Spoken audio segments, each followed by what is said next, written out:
একই নাম্বারে এপিক কার্ডে প্রায় 4-5 জন ভোটারের নাম দেখা যাচ্ছে।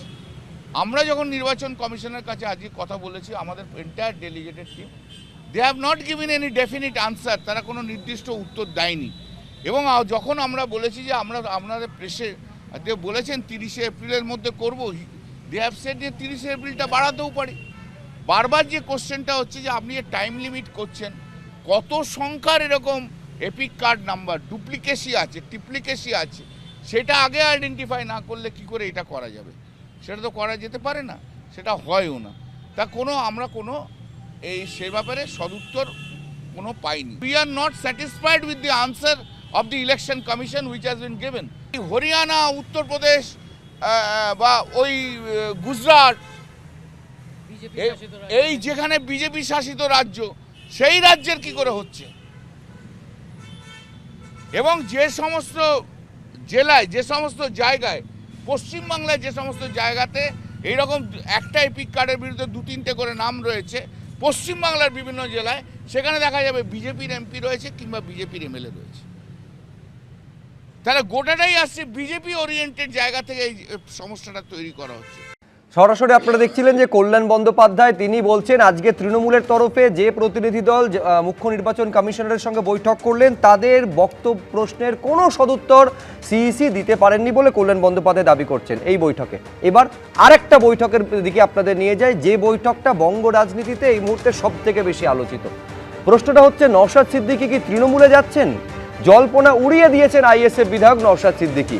নবান্নে আপনারা জানেন যে মুখ্যমন্ত্রীর সঙ্গে প্রায় আধ ঘন্টা কথা হয় নওশাদ সিদ্দিকীর, এবং তিনি বলছেন বৈঠক শেষে যে একটা দল করতে গিয়ে এতগুলো মামলা, 13 জনের মৃত্যু হয়েছে, কর্মী সমর্থকদের ডুবিয়ে আমি অন্য দল করতে পারি না। যা অভিযোগ করেছি মুখ্যমন্ত্রী মন দিয়ে শুনেছেন। বিরোধীদের কটাক্ষের জবাবে এই দাবি করেছেন ভাঙড়ের আইএসএফ বিধায়ক।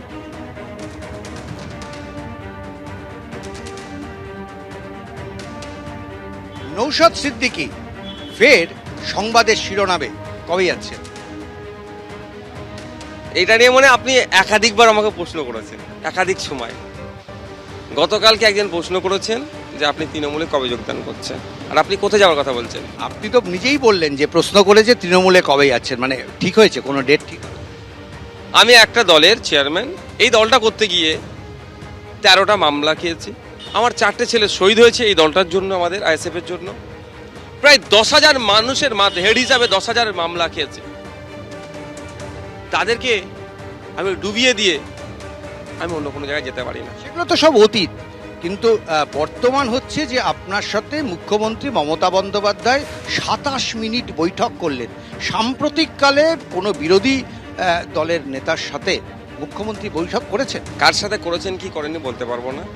আমার সাথে 20 থেকে 22 মিনিট করেছেন, এবং এটাও বলছি আমি অন ক্যামেরা, আমি যে ব্যাপারটা নিয়ে গিয়েছিলাম তিনি মনোযোগ সহকারে শুনেছেন। গতকালই বিধানসভায় অভিযোগ করেছেন যে বিরোধী দলের সদস্যদের টাকা খরচ করতে দেওয়া হয় না, গুরুতর অভিযোগ সরকারের বিরুদ্ধে। আর তারপর মুখ্যমন্ত্রীর সঙ্গে আপনি 22-23 মিনিট মিটিং করলেন। আপনার কথা অনুযায়ী একটু অন্য রকম লাগছে না? আপনারা অন্যদের দেখতে পারেন।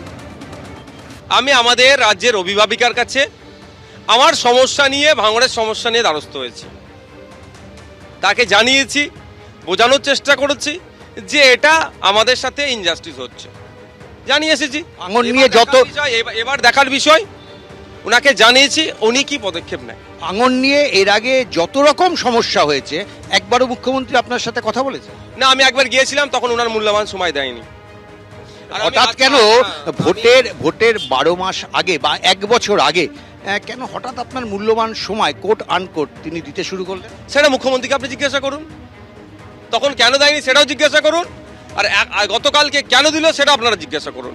তবে এটা কথা বলে গিয়েছিলাম এখান থেকে দাঁড়িয়ে, যদি সময় না দেয় আমি ওখানে প্রয়োজনে বসে থাকবো, ওনার যখন মূল্যবান সময় হবে তখন আমি দেখা করবো।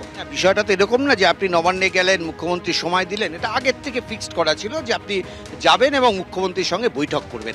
এই যে মুখ্যমন্ত্রীর কাছে গেলেন, মুখ্যমন্ত্রী 22-25 মিনিট ধরে আপনার কথা শুনলেন, ভাঙন নিয়ে কোট আনকোট আলোচনা হলো।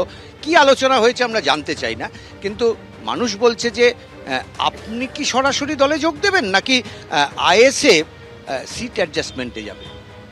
লোক কে বোঝে তার একটা দুটো কোডের কথা বলুন। আর একটা যেটা আপনি বললেন না যে আগে থেকে ফিক্স ছিল, আগে থেকে মানে ফিক্স মানে কোন ফিক্সের কথা বলছেন? Time fix. টাইম ফিক্সটা এখান থেকে 11টার সময় এখানে প্রেস কনফারেন্স করার পরেই আমরা ওইদিকে রওনা হব। শোনার পরেই আমি গতকালকেও বলেছি, আজকেও বলছি, কোনো এক শাসক দলের বিধায়ক আমাকে ডাকেন, আমার কথাটা শোনেন না, এটা অন্যায় হচ্ছে, এটা দিদিমণি চান না।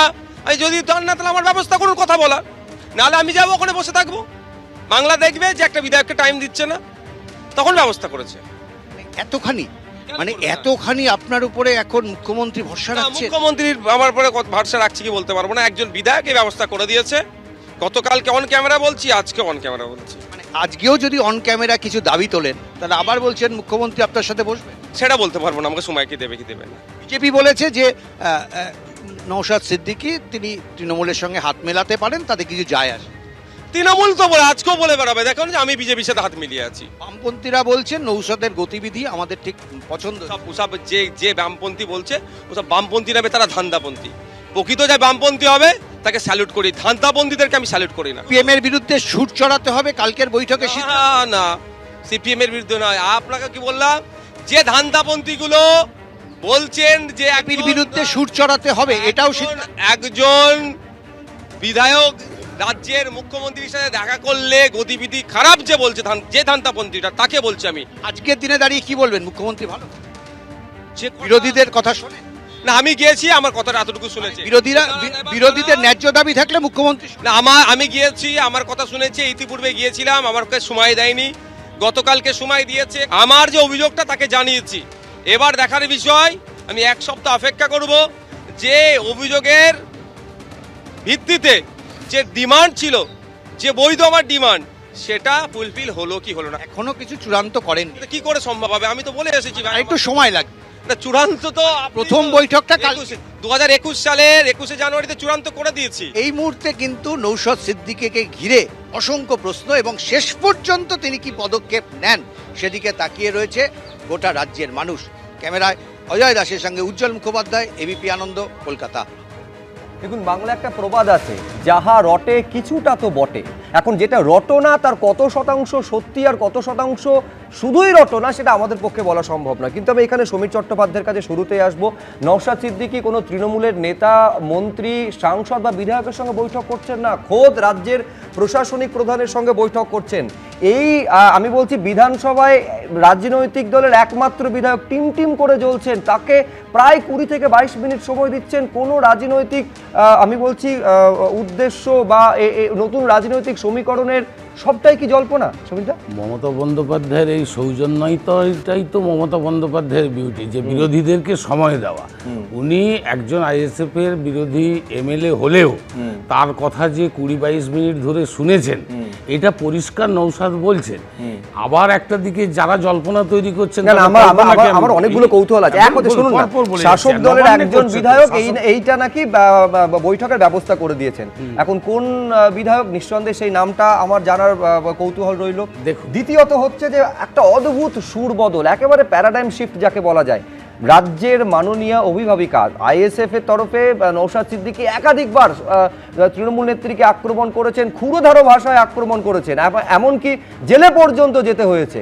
মানে একেবারে আমি বলছি, সুর বদলটা কি আমরা যাই আলোচনা করি না কেন, মমতা বন্দ্যোপাধ্যায় যখন মুখ্যমন্ত্রী তখন গোটা রাজ্যের মুখ্যমন্ত্রী, বিরোধীদেরও মুখ্যমন্ত্রী। স্বাভাবিকভাবে মুখ্যমন্ত্রী সুলভ যে আচরণ একজন বিরোধী নেতার সাথে, এমএলএর সাথে করছে, এটা তো অত্যন্ত সৌজন্যের দিক। শাসক দলের কোন বিধায়ককে সম্প্রতি নবান্নে 20 থেকে 22 মিনিট সময় দিয়েছেন? 20-22টা ব্যাপার নয়। যারা আজকে বলছেন যে ভবিষ্যৎটা কি, আমি আবার বলছি, রাজনীতি হচ্ছে সম্ভাবনার শিল্প। ভবিষ্যতে কি হবে বলা যাবে না, কিন্তু নওশাদকেও তো আমরা দেখেছি যে এর সিকিউরিটির ব্যাপারে বিরোধী দলনেতার সাথেও কথা বলতে।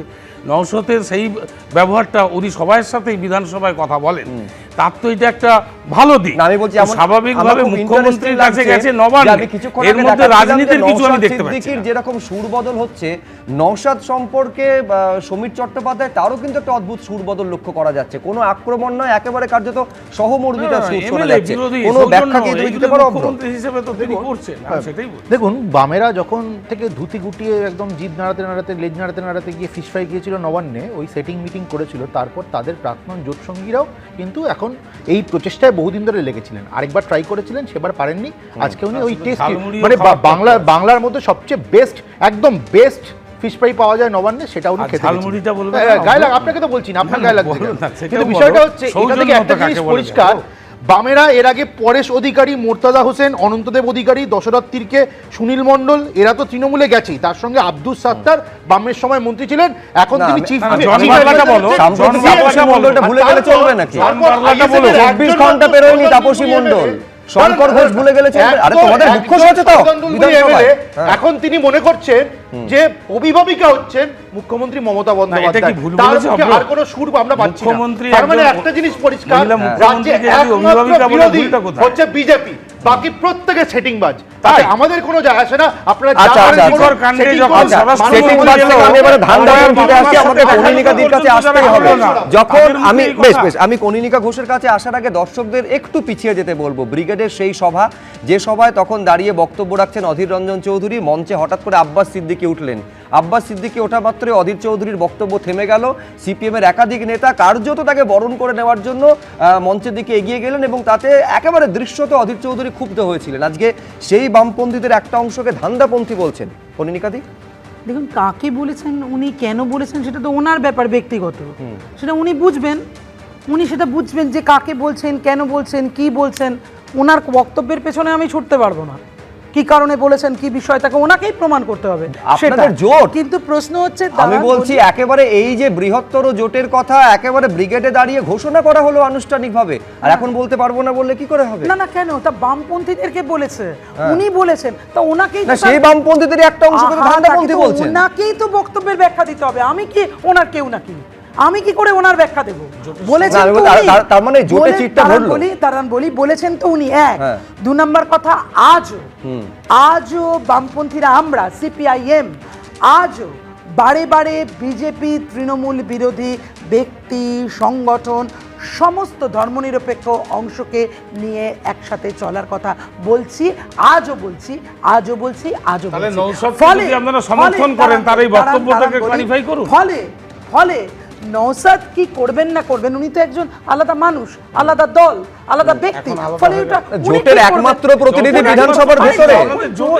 জোট নয়, না, আসন আমি বলছি এই জোট না কিন্তু সিপিএম না কংগ্রেস কোনো আসন পেয়েছে। আমি বলছি আসন জোটের সংখ্যা বিরোধী তো জোটের ছিল। মুখরক্ষা একমাত্র নওশাদ হ্যাঁ, সিদ্দিকী ঠিক তো, করেছেন। ঠিক, তাহলে সেটা ভাঙড়ের ওনার একমাত্র ভাবা- জোটের তিনি ওনার প্রতিনিধি। ভাবা দরকার। দায়িত্ব সেটা তো নিতে হবে, ওনার তোমার ভাবা বক্তব্য। দরকার। হ্যাঁ, সেটা আমি বলছি ওনার ভাবা সেইখানে দরকার। যদি বামপন্থীদের উনি একটা ভাববেন। অংশকে ধান্দাপন্থী বলেন, আমি বলছি বামপন্থীদেরও তো জবাব দেওয়ার প্রয়োজন রয়েছে। তাহলে কাদের উদ্দেশ্য করে কেন তিনি এই কথা বলছেন? কিন্তু আমি আবার বলছি একটা নতুন সম্ভাবনার জন্ম এই বক্তব্য থেকে বা এই মিটিং থেকে উঠছে কিনা। একটা ছোট্ট বিরতির পর আমি আবার এই আলোচনায়